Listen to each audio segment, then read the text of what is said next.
Hello IBS family, কেমন আছেন সবাই? আশা করি ভালো আছেন। তো রোজার মাস, সবাই বেশি বেশি রোজা রাখবেন, বেশি বেশি দান সৎকার করবেন, তাহলে আল্লাহ আপনাদের চাওয়া পাওয়া কবুল করবে। আর আইবিএস এর পেশেন্টদের সবচেয়ে বড় চাওয়া হচ্ছে যে আইবিএস থেকে যেন আল্লাহ তাআলা আপনাদের মুক্ত করে দেয়। তো এটাই হচ্ছে আইবিএস এর পেশেন্টদের সবচেয়ে বড় চাওয়া পাওয়া, আমি মনে করি আর কি। এটা আমার ব্যক্তিগত মানে ব্যক্তিগত অপিনিয়ন। তো আমি একটু অসুস্থ, একটু ঠান্ডা সর্দি জ্বর লেগে গেছে। আমি মাঝখানে বেশ কয়েকদিন কোনো ভিডিও টিডিও করি নাই, মানে একটু পার্সোনাল লাইফে ব্যস্ত, তো ওই জন্য আগের মতো এত ভিডিও করা হয় না। তো আমার ভিডিও করার মুখ্য উদ্দেশ্যই হচ্ছে যে আপনারা সবাই আইপিএস থেকে বের হন, আমার দ্বারা কোনো না কোনোভাবে আপনারা বেনিফিটেড হন, প্রফিটেবল হন, এটা আমি চাই। তো অনেকে আমাকে ফোন করে বলে যে ভাই, আইবিএস এর কি কোনো ডায়েট আছে? আমি বলবো যে কোনো ডায়েটের চক্করে পড়েন না। আইবিএস এ কোনো ডায়েট হয় না, আপনার এটা কোনো খাবার দাবারের রোগী না। সো আইবিএস এর ডায়েট, হাই ফুড ম্যাপ, লো ফুড ম্যাপ, এগুলো প্রচুর আমি মানছি, এগুলাতে কিছুই হবে না। এটা কোনো ডায়েটের বা পেটের বা হচ্ছে ফুডস রিলেটেড কোনো প্রবলেম না। আপনি ভালো হলে আপনি সব কিছু খেতে পারবেন, আপনি ভালো না থাকলে আপনি কিছুই খেতে পারবেন না। আমার তো পানি খাইলেও সমস্যা হইতো। সো ডায়েট ফাইটে আইবিএস ভালো হবে না, ডায়েট করে কোনো লাভ নাই।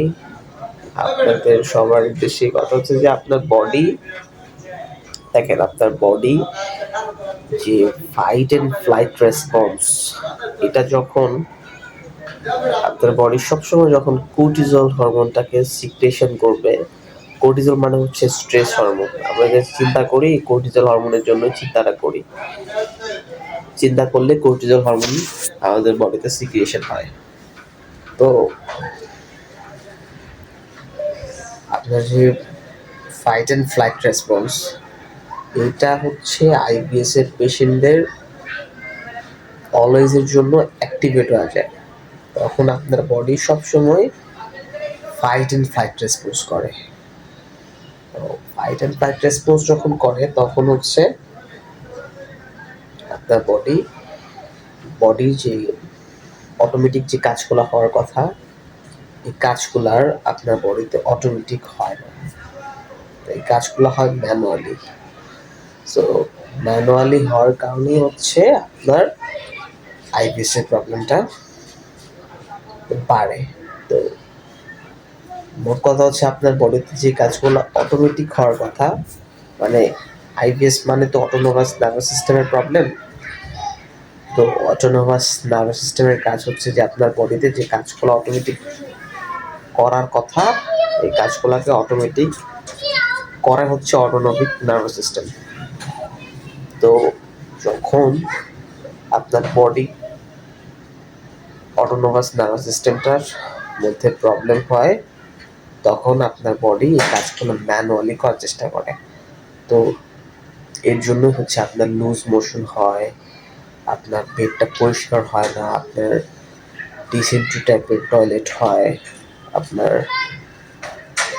অ্যাবডোমিনাল পেইন হয়, আপনার অ্যাবডোমিনাল ক্র্যাম্পিং হয়, ব্লোটিং হয়, আপনার ভুটভাট করে, আপনার টয়লেটটা স্বাভাবিক হয় না, রাতে ঘুম হয় না, আপনার ওয়েট লস হয়, ওজন কমে যায়, আপনার আপনার সেক্স ঠিক থাকে না। এই যে যাবতীয় প্রবলেমগুলো হচ্ছে, এইসব প্রবলেমের কারণই হচ্ছে আপনার ফাইট অ্যান্ড ফাইট রেসপন্স করতেছে বডি। এর জন্য হচ্ছে আপনার এই প্রবলেমগুলো হচ্ছে।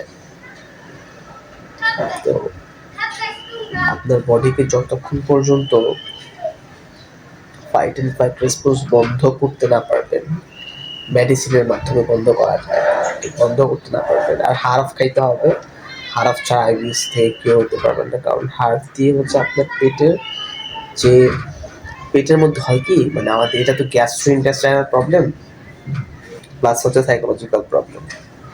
তো পেটের মধ্যে যে আমাদের ইন্টেস্টাইন থাকে, এই ইন্টেস্টাইনের কাজগুলা, ইন্টেস্টাইনে খাবারটা যখন যাওয়ার ফলে এই ইন্টেস্টাইন নর্মালাইজ করার জন্য, হ্যাঁ, এবং যেন আপনার খাদ্যনালীর মুভমেন্টটা ঠিক থাকে, এটাকে নর্মালাইজ করার জন্য হচ্ছে ওই হার্ফটা খাইতে হয়। যখনই আপনি হার্ফটা খাবেন সাথে, তখন আপনার ইন্টেস্টাইনাল প্রবলেমটা চলে যাবে। তখন আপনার খাবারটা খাদ্যনালী থেকে ইলোসিক্যাল বাল্ব হয়ে ফার্স্টে ক্ষুদ্রান্তে যাবে, দেন ইলোসিক্যাল বাল্ব হয়ে ইলোসিক্যাল বাল্ব হয়ে খাবারটা ক্ষুদ্রান্তে যাবে, দেন ওটা ডেফিকেশনের জন্য প্রস্তুত হবে। সো হার্ব প্লাস হচ্ছে অ্যান্টি ডিপ্রেশন অ্যান্টিসাইকোটিক মেডিসিন যদি আপনি খান, আপনি এখান থেকে বের হতে পারবেন।